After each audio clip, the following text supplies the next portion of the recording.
Hey everyone, welcome back to the Athlete CEO Podcast. I'm your host, Erik Averill.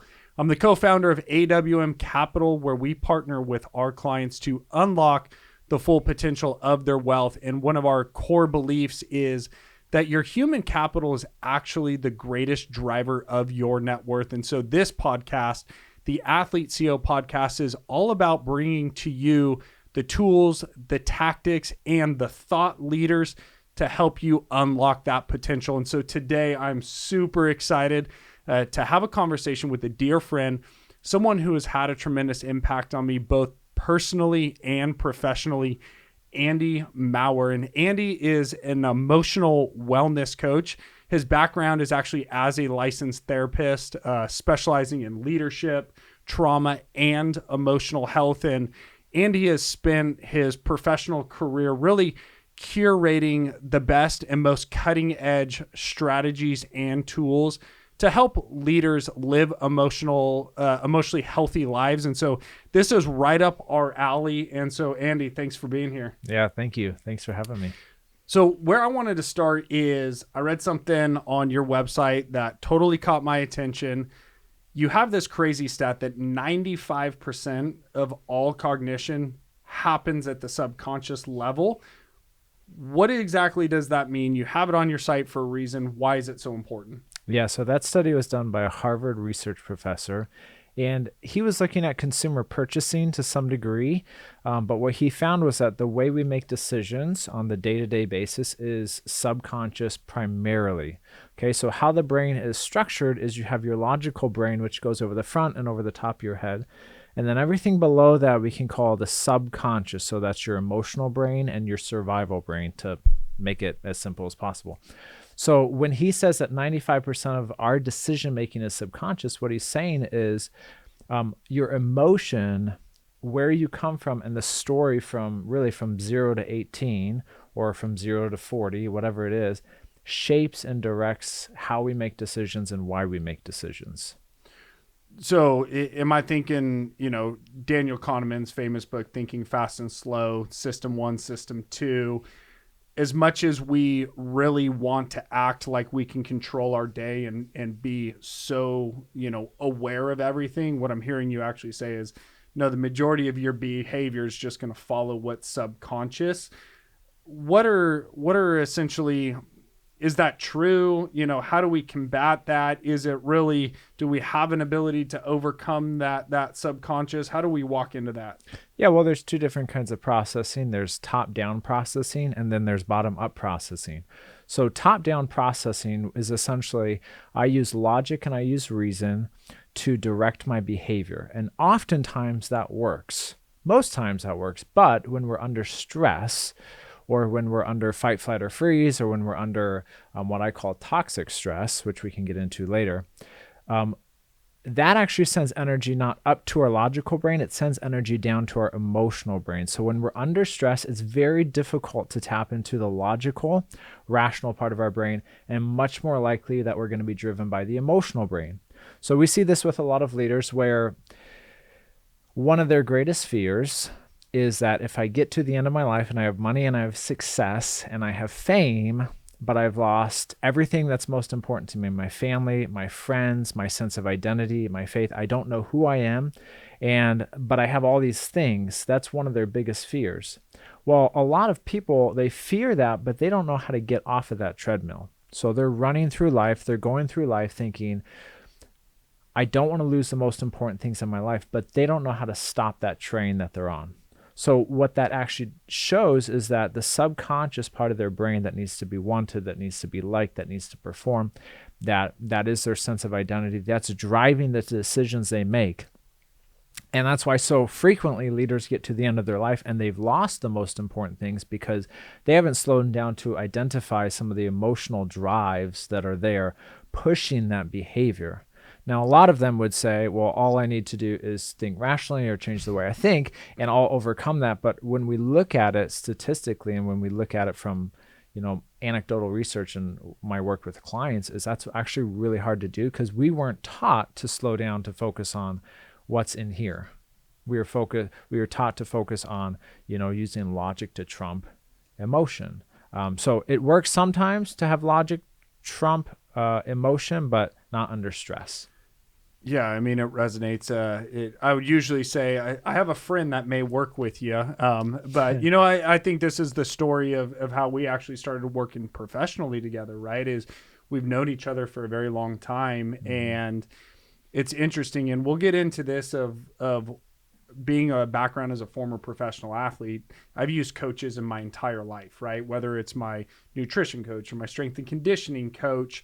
Yet when it came to a lot of what you're talking about, the emotional wellness, my thought was never to hire a coach. It was just to rationalize. It was better strategy, right? And maybe you can go into a little bit about why our minds are so conditioned to think and think we can rationalize it. But it was really interesting. It wasn't until there was a point of maximum stress in the middle of COVID, having our third child move in, having our mother-in-law move in, all of these choices that I rationally made, and I knew I could survive, but emotionally it finally forced me to that. One of the things that I know our audience is listening and thinking, because they're professional athletes, they're venture capitalists, they're founders, they're leaders, is like, I'm all about coaches, therapists, not so much. We're talking about emotional wellness. Like, this goes in this realm of, you know what, my feelings. I just want to talk about strategy, tactics. If I have better control on those things, I can manage my life. Can you step into that and help us demystify why we have such a hard time hiring emotional wellness coaches or therapists? Yeah, I think partly because we call it emotional wellness. We use the word emotion, and that's just very difficult if you've never been taught. So most of us were never taught from, I know I didn't learn how to deal with emotion or how to communicate it, how to feel it, how to identify it. So I'm stepping into a space that is very new for me. Now, for a lot of leaders, they step into new places that are uncomfortable, but they can learn quickly. Emotion and how to analyze it, how to assess it, how to feel it is a long journey. So it's a long-term investment. It's not like reading a book or taking a course quickly and learning a skill. It's a way of being. So that makes it a lot more difficult, is because there's a long-term investment into this process. The other thing that I would say is that I think what the hang-up is with therapists, you go to a therapist because you have a problem that's big enough emotionally that you want to overcome. With emotional wellness coaching, what I'm really trying to get across is I'm trying to help people live an integrated whole life as a leader. So I focus a lot less on how to get rid of problems, and I focus more on how to bring about something in the leader's life.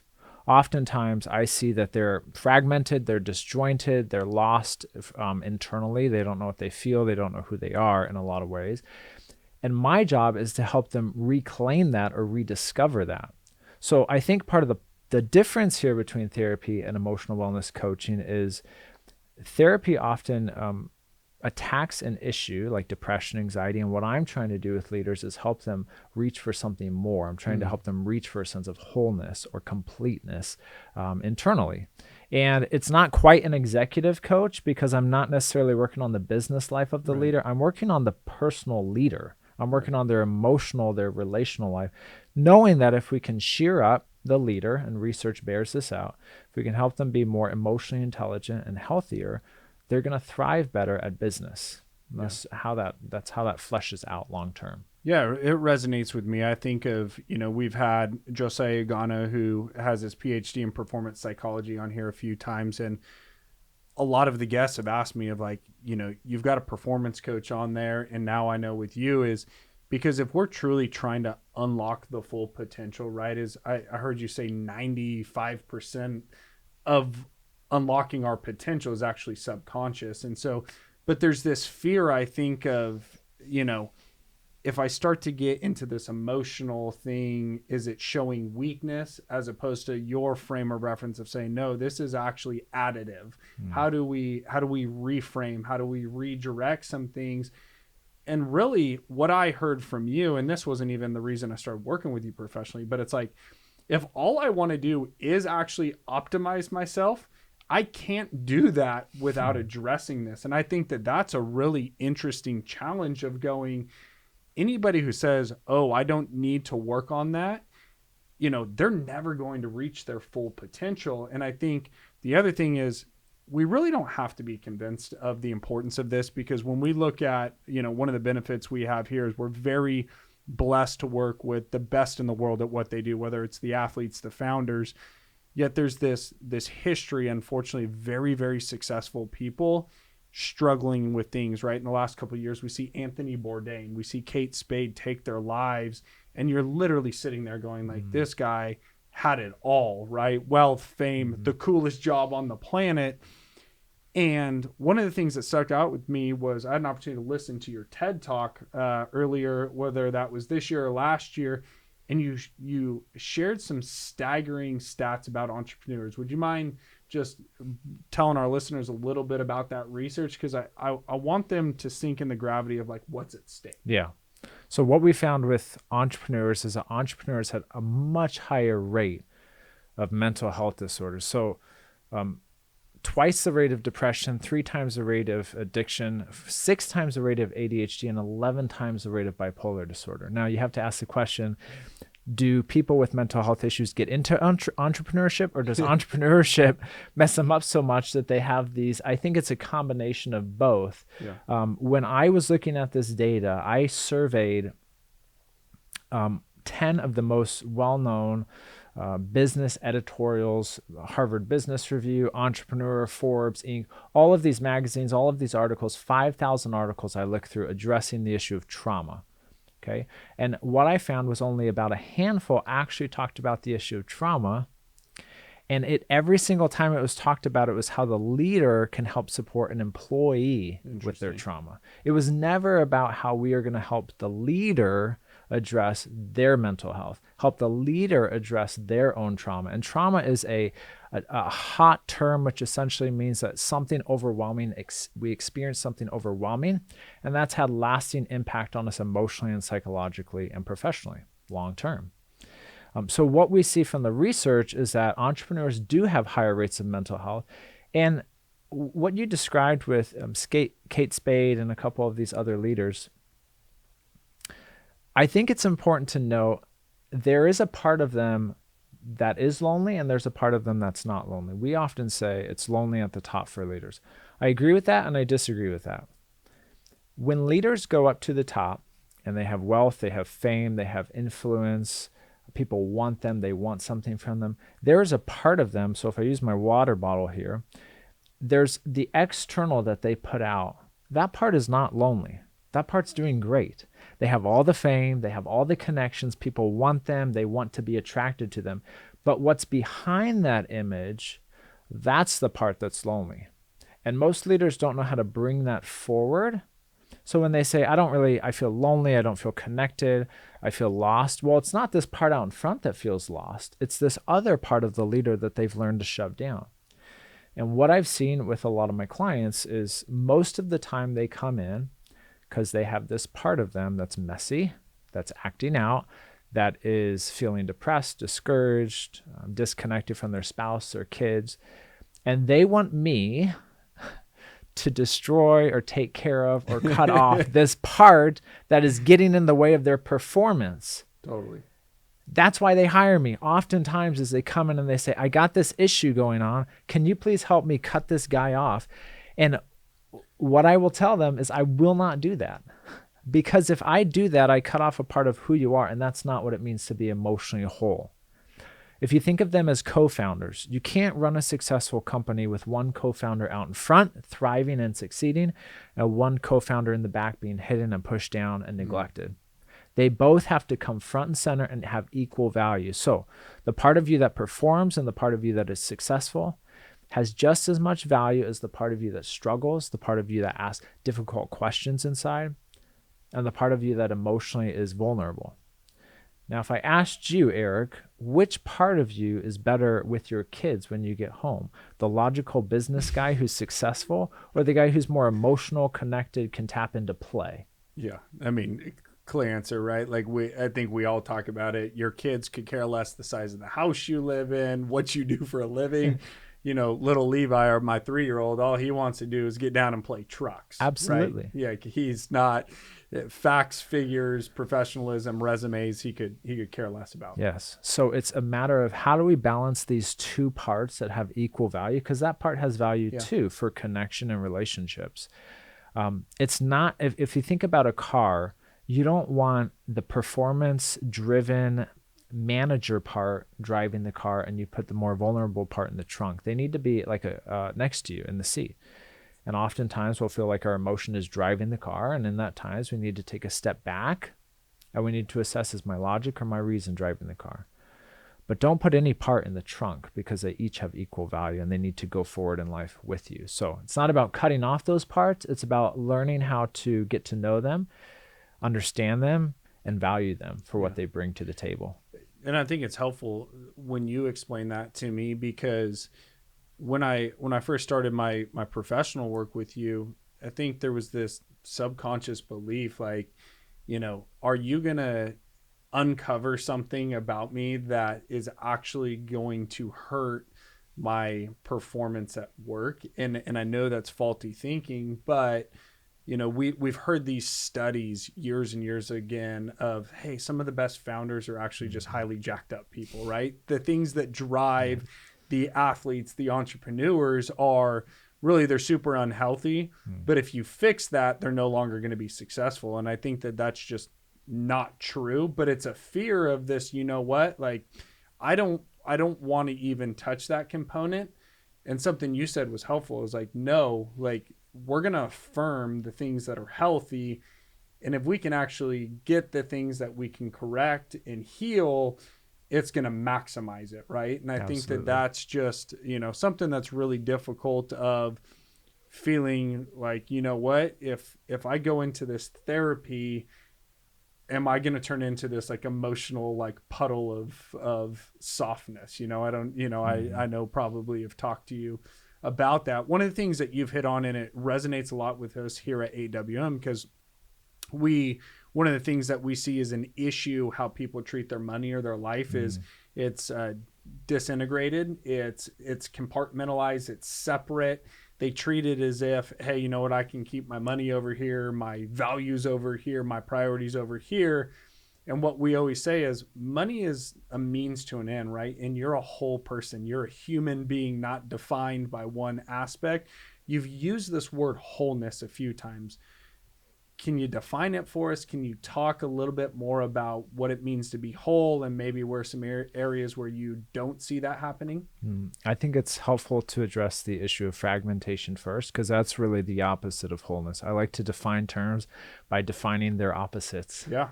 So the idea of fragmentation is that something that was naturally together, if you think about a glass sphere, for instance, and I dropped it on the ground and it split into a bunch of different pieces, that is no longer whole, that is fragmented.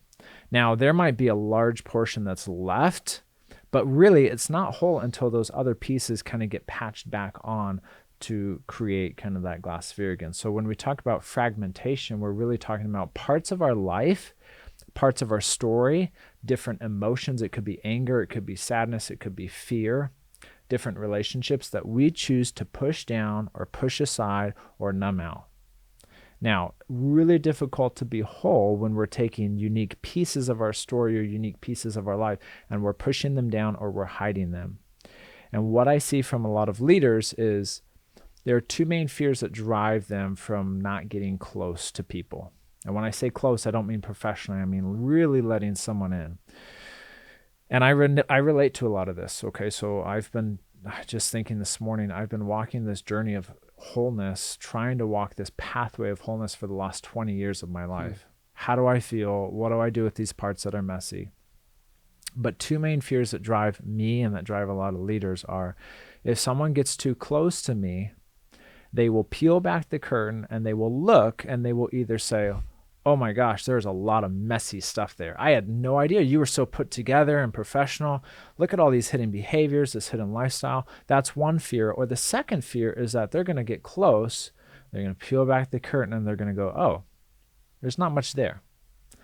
You were successful, you're CEO, you make a lot of money, you have a lot of fame, but when we really dig in deep, there's nobody in there. There's no depth, there's no security, there's no identity. So it's a fear of being too much or not being enough. And oftentimes what we do with that broken glass sphere is we try to patch it with money and fame and success. And it looks really good, but when someone gets close, they don't realize all they have to do is touch it and it falls apart. And then what do they see on the inside? And what's on the inside drives the way you do things externally. So wholeness is really working from the inside out, where fragmentation is patching from the outside to try to get something on the inside. And we see this all the time. I use the analogy of a clay pot. If you've ever done pottery work, you stick it on the wheel and you spin the wheel and it rotates. And you apply your hands, you apply pressure externally or tools, and that will actually create shape. But the only way to make the inside larger is to actually put your hand inside the pot and push out. So there's no way to apply pressure outside onto the pot to make it larger on the inside. And that goes, it's very similar to how I talk about with leaders, is we like the pressure, we like the performance, we like I want to feel responsible to people, and that's what drives me. But we're putting all this external pressure, and as we do that, our internal world shrinks, our sense of identity, our sense of purpose and meaning. What we have to do, which is wholeness, is putting our hand on the inside and depositing things in there that push back against those external pressures and really allow us to be Andy at work and not who do I have to be at work. So really I'm tapping into my identity, my sense of purpose and meaning, and I'm living from that as enough rather than trying to put on the outside to make me feel something on the inside. So a couple different ways to look at it, but really fragmentation is putting on the outside in hopes that you'll get something on the inside, and wholeness is depositing something internally, identity, worth, and value, purpose and meaning, and allowing that to shape us externally. Yeah, super helpful. And a few things that resonated with me there was that difference of who do I think I need to show up and be based off of all these external things versus this is who I am as Erik. Yes. Right. And we have this buzzword of authenticity today. And I know that resonates with a lot of us. I just don't think most of us know how to show up in that way because our whole life we have tried to construct a brand, right? A perception. Yes. And there's that imposter syndrome fear that says, whether I'm too much or not enough, that all of a sudden there are these moments that, you've asked me, or we can ask ourselves of when are you most natural? And one of the things you've really helped me understand is that's how you've been created. That's the gift. And you're actually withholding that from your company, from your clients, from your friends, your family, when you show up with some, assumption of what you think the world wants you to be, as opposed to, no, this is how you're uniquely created. And that's authentic. And so in this next portion of our conversation, to our ability that we can, because we are leaders and we are tools and we are tactics and strategies, is I really want to spend a few minutes talking through if someone's just starting on this journey of emotional wellness, of wholeness, where would you point our listeners? Yeah, well, if you're listening and you have some inclination that you've been thinking about this for a while, that's a really good starting place. Research shows that most people, when we look at behavior change, so I was a personal trainer for 10 years before I got into this work, which means I dealt with a lot of behavior change, very difficult behavior change. Fitness and consistency around your body and around fitness and around nutrition is very difficult to achieve.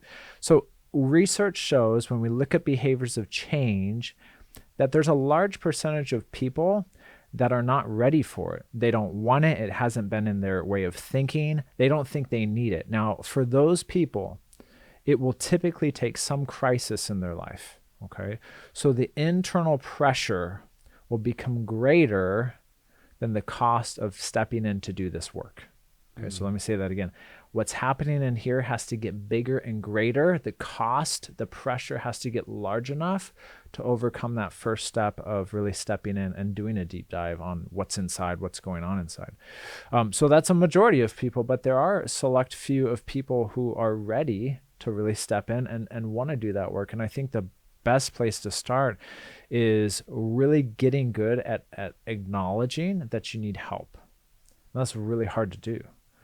All the work that I've ever done with clients, we will not progress past the first stage if they are fighting by keeping an image up the entire time.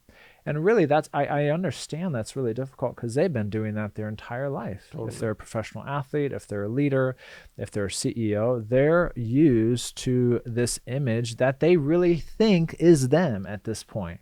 So when I ask them to take that image down, they don't know how to do that, because they just think that that's a part of who they are. Now I can kind of see beyond that. I can see more of who they are.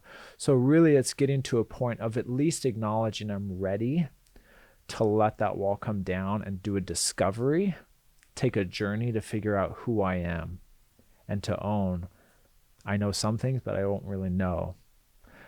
The hard part about this work, Erik, is with sports, with business, those things literally begin to eat you alive.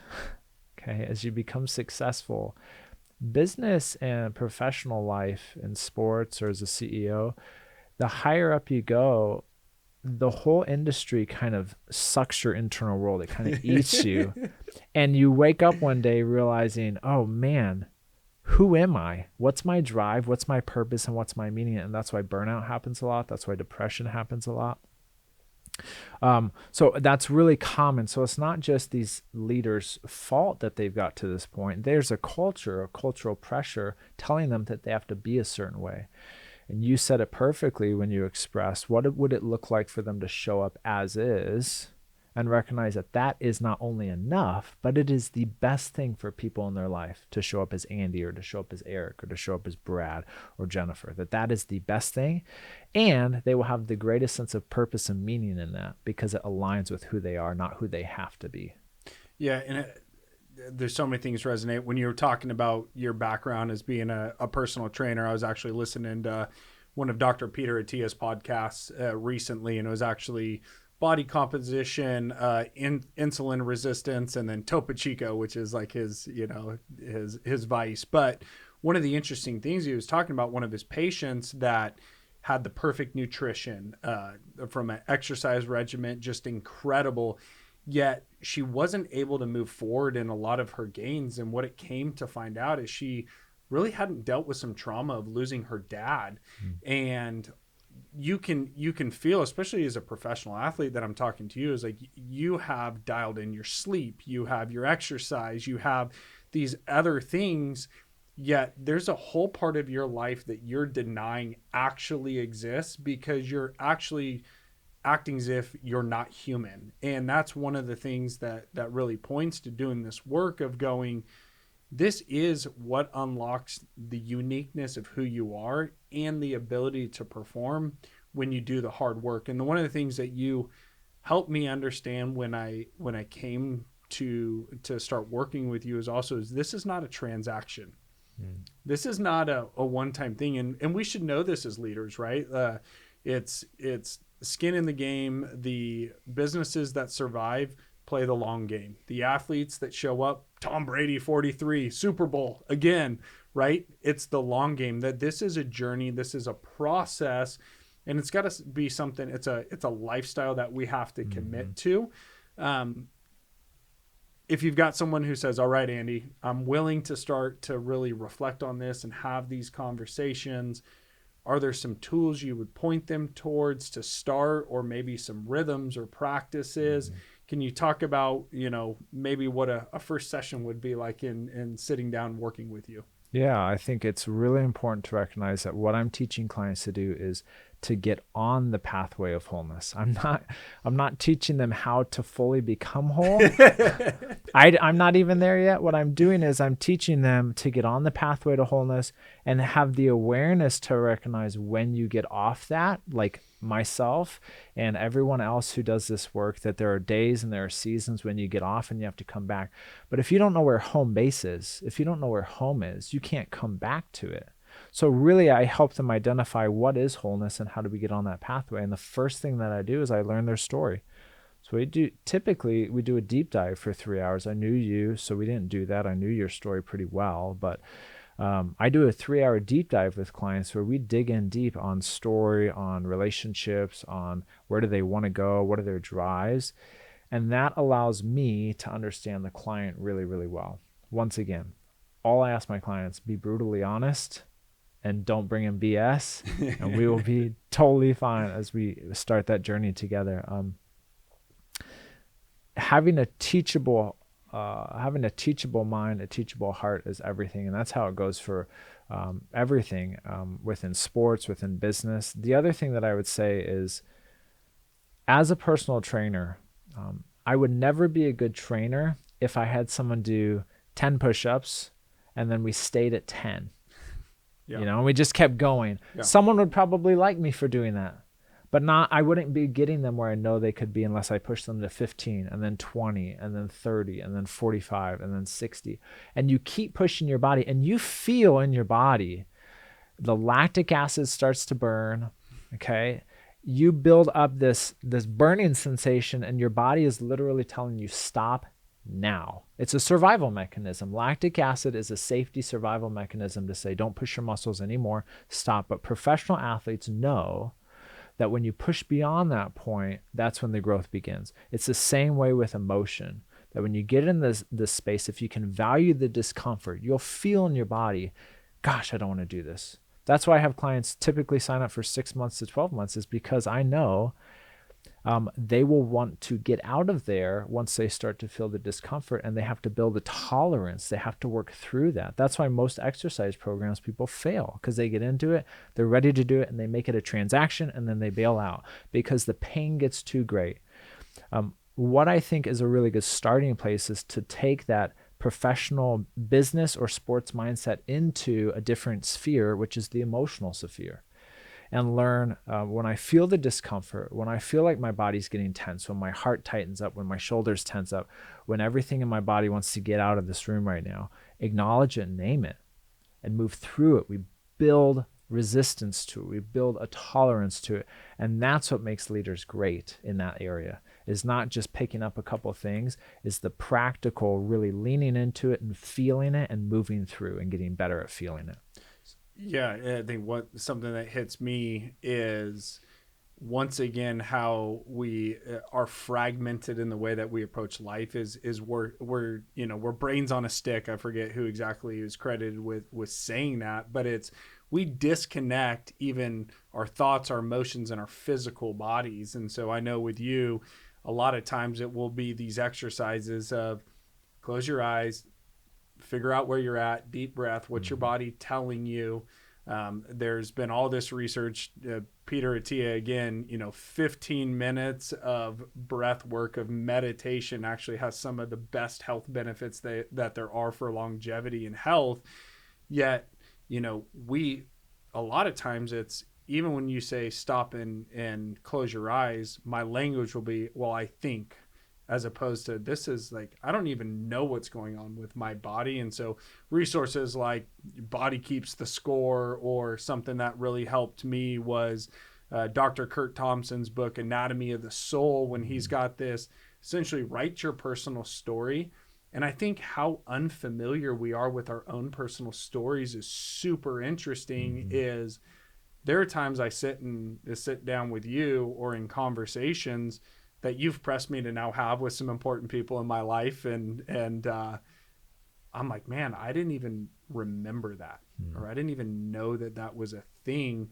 because we're not very reflective. And maybe just talk about what are some of those exercises Yep. and things that people can experience. Yeah, and some of these come out of sports psychology. When I taught sports psychology at the college level, which I did for 2 years, there were a lot of these similar techniques that we would use both in the work that I do with emotional wellness coaching and with sports psychology. And one of those is really using your 5 senses to come into a state of mindfulness. So what I'll have clients do is I'll have them close their eyes and I'll have them just listen to something for 60 seconds. Okay. So if we paused here and we just paused and we listened, I'd hear the air conditioner. I'd hear the cars outside. I'd hear maybe someone walking by the office. And when we can focus on just one of our 5 senses for 60 seconds, and then we go to smell, we just focus on a smell. Maybe you put lotion in your hand and you smell that, or cologne. When we do that for 60 seconds for each sense, we're really taking our nervous system and we're recalibrating it. We're bringing it down to baseline. Okay. Something at a baseline we can work from, but if it's too activated, okay, it's really hard to work with if something's too activated. So that's one technique, is using each of our 5 senses to really focus on it for 60 seconds. The other thing, you described it, but having clients close their eyes. Sometimes I will do entire sessions where my eyes are closed or my client's eyes are closed, because when you don't have to look at someone and you don't have to assess what do they think about me, what are they reading from me, you can now begin to tap into, okay, what's really inside. Not who I have to be, not what I should be saying, but what's actually inside. So, oftentimes, and you know this, but in coaching, I'll close my eyes because what I want to do in that moment is I want to tap in and I want to check in what's here. The simple act of closing our eyes is a reflective process to take us inside. So you don't need to maintain eye contact all the time. You can have moments where you literally close your eyes, and that is a reflective process to slow down and check out what's inside. And I think of one of the most powerful things I've been a part of is actually the opposite of where you used a different, part of our 5 senses, and maybe it was vision, or I don't know. This probably has a lot more, but I'll never forget. I think maybe I don't even know location. We're either here or we were in Memphis. I think we were in Memphis. Yeah, it was Memphis, and we're sitting in this room, right, of just incredible leaders, some incredible professional athletes, but people worth lots and lots of money, and some of the most incredible founders I know. And you circled us up, right? And you said, who are the brave volunteers? I just want you to sit in this chair.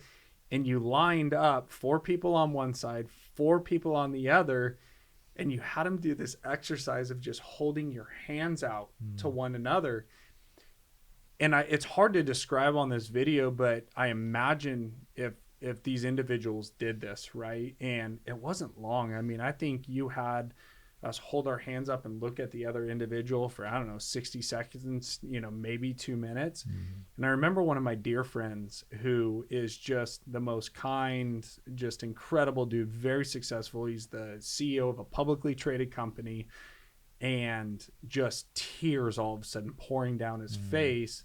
And you asked him a simple question of like, it's really hard for you to ask for help. And in a 2-minute exercise, you broke this gentleman. And I think those are the type of things that are going inside of us that we don't even know what's happening. And going back to, even if your intent to start this is I just want to be the best, right? Yes. Like I want to be the master of my craft. I want to move our company forward. For me, I want to move my family forward. I want to have an impact on my communities and the world at large. Yet I can't do that if I've got these things going on. So it's just a powerful story that I was able to be a witness of. Was super helpful. Yeah, and I do that frequently when I go and speak that exercise, and it's a very common experience. So that wasn't the only one. There are lots of experiences like that happen. And the reason why I was able to do that exercise was because 6 months before, I had to do that exercise in my own work with my therapist, and she asked me to put my hands out, and I literally could not hold my hands out.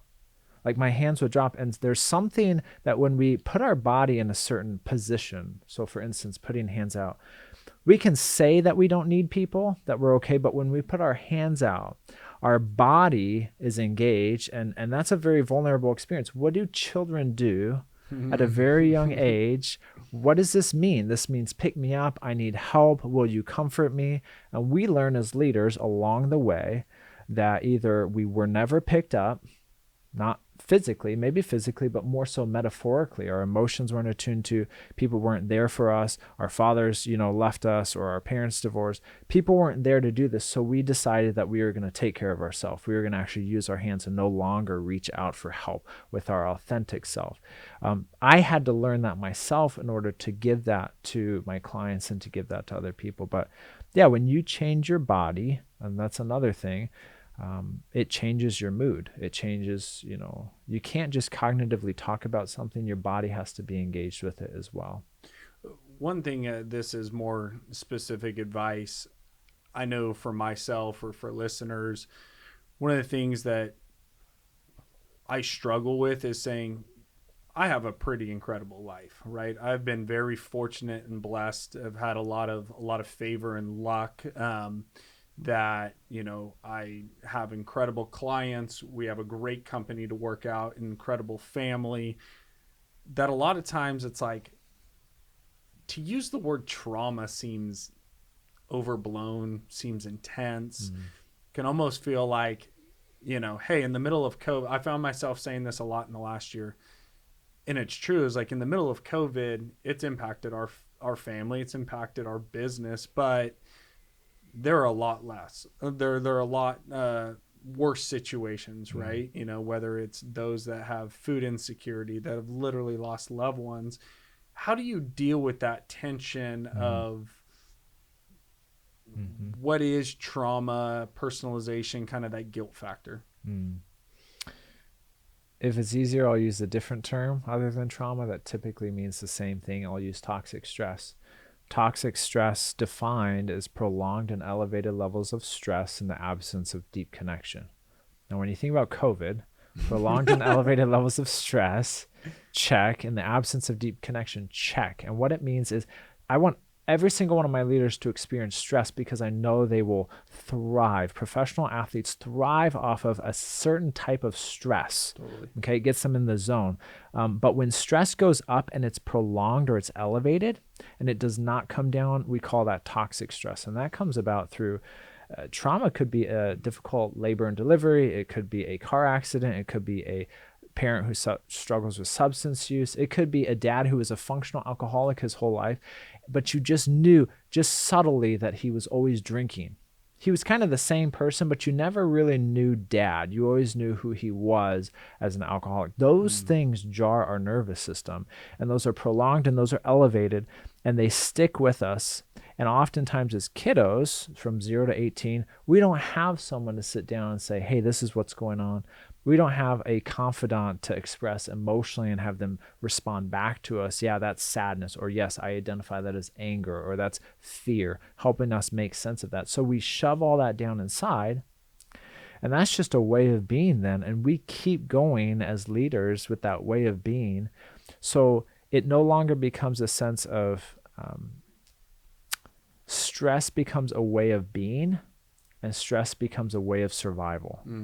Most leaders, they are not thriving. They're in a constant state of survival, trying to protect the image that they've constructed so that people won't either look inside and see nothing or look inside and see, holy God, there's a lot there.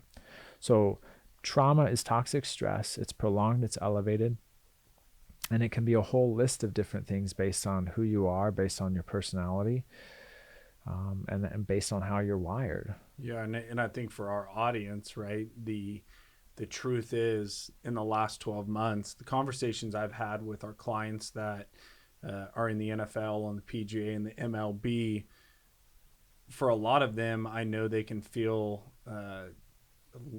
like they shouldn't talk about it because they're professional athletes who made millions of dollars, but these were very stressful situations. I know a lot of our clients were displaced away from family for multiple months, going through health scares of their wives or parents or extended family calling and them being quarantined, that they can't even reach out or see them during these times, all the while trying to perform a very physical task that impacts their family's financial future. And I think a lot of that prolonged stress for the athlete, it's very hard to show up and be your best performance going forward. And then I think of some of the founders, we had, and I won't name them by name, but we've had a couple guests on this show in the past year that lead some huge organizations, and they've had to let people go, which has been just horrible. I guess one of the questions I have is stress something that can just like kind of go away, or is it always going to be there until we deal with it? No, stress can go away, and it should go away. If you think about, so I have an air compressor at home, and I've been doing a lot of carpentry lately, and I have a nail gun that uses compressed air, pneumatic air, and that air compressor, you start it and it builds up pressure, okay? It builds it up to 90 PSI, 120 PSI. And after you're done, there's a little valve at the bottom called a blow-off valve, and you turn it and it leaks all the air out, because if you keep that air in there, it can be either dangerous, or it can cause decay, or it can cause rust. We are built as human beings to experience stress and then to release that stress through our body. So if it's anger, oftentimes what I'll do when I'm feeling a lot of anger is I'll literally go in the shower and I'll push against the sides of the shower and I'll blow out. Okay, I'm using my breath, I'm using my body to expel that energy. Now, there's some benefit in doing some mindfulness exercises and, calming or going into Zen, but that typically doesn't work with anger for me. I have to literally expel that energy out through exercise, through pressure, and through breath. I have to breathe it out. And if I don't do that, or if I don't talk to my wife or a best friend about those things, they will naturally build. And it's like a cup. So if this cup was completely full, a couple drops of water, a couple drops of stress is going to overflow it. It's going to cause it so much disruption. But if you can drain it, then you can really handle a lot more stress. But we don't know how to drain stress. We know how to cope. We know how to check out. We know how to numb through addictions and different things to cope, but we don't know how to let out stress through our body, through conversations, through a coach, and through these different ways. And if we don't have blow-off valves in our life, not coping mechanisms, if we don't have blow-off valves in our life where we can really get out what's inside, we won't last, because we will be in a constant state of hypervigilance, constant state of toxic stress. Yeah, one thing, and I want to be sensitive on time, but something very tangible that I know so many of us leaders and those in the professional athlete community, the coping thing you just hit on is huge. I was having this conversation with two of our clients. They said, hey, you know what? Most of our games start at 6:30 to 7:30 p.m. We play for, 2 to 3 hours. Then all of a sudden we've got to get in an airplane and fly home, and I'm charged up, but I know I need to sleep. So I start taking, I take some stuff to help me go to sleep. But then I wake up and I know I don't have good sleep patterns. And then it's just this perpetual thing of when they don't know how to manage stress, it becomes just coping mechanisms, yes. Right? And at some point it's like, when's this thing going to explode? Yeah. Whether it comes out as an injury, a fractured relationship, and those type of things. One of the things that you've introduced was just a book called Permission to Feel. That was super helpful because one of the things that also helped me do with raising my children and me at the same time is figuring out labeling and how to communicate these things, because I would have never thought about like that situation is stress that I need to deal with. It's kind of like, an inconvenience. I play games late at night and now all of a sudden I've created a coping mechanism. I've got prolonged stress. I've now essentially created trauma because I don't know how to blow off steam, and that all carries in the body. Injuries are not just because we pushed our body too hard. It's because our body oftentimes is already overloaded with so much toxic stress and tension. When you think about tension in my back, if I'm under high levels of stress and I'm unaware of how to blow that off or get that out, I will do a lot of chest breathing, which is shallow. It's not diaphragmatic breathing, it's shallow, and I'll use a lot of my shoulder muscles and a lot of my chest muscles. That's going to cause me to be really tense and overuse those muscles over and over again. Maya Angelou says, I did what I knew, but when I knew better, I did better. When I slow down and I notice I have tension in my neck, I have pain in my back, and I recognize it's because I feel insecure or I'm scared or I'm afraid. That acknowledgement and that awareness, to name that, to identify that, gives me the power to now change and adjust that. If I just pass over that and shove it down and don't own it, and don't acknowledge it, and don't name it, it gives it power to disrupt my body. So we're really talking about power over our body. We're talking about power over our life. And when we slow down and we name and we identify, what that gives us is power to shape and direct where we want our life to go, instead of what I described earlier, which is the treadmill of, I don't want to be alone at the end of my life. I don't just want money. I don't just want fame. I want deep things, purpose and meaning, but I don't know how to get that because I'm on this treadmill. If you don't know how to get off the treadmill, you will end up there. So really, I help my clients kind of identify, one, that they're on the treadmill, and then two, I walk with them. I don't know all the answers, but I walk with them on that pathway to wholeness to help them discover what that looks like for them. And it's different for every client, right? It's different for you. It's different for someone else. But if we can't identify it and name it, we can't change it.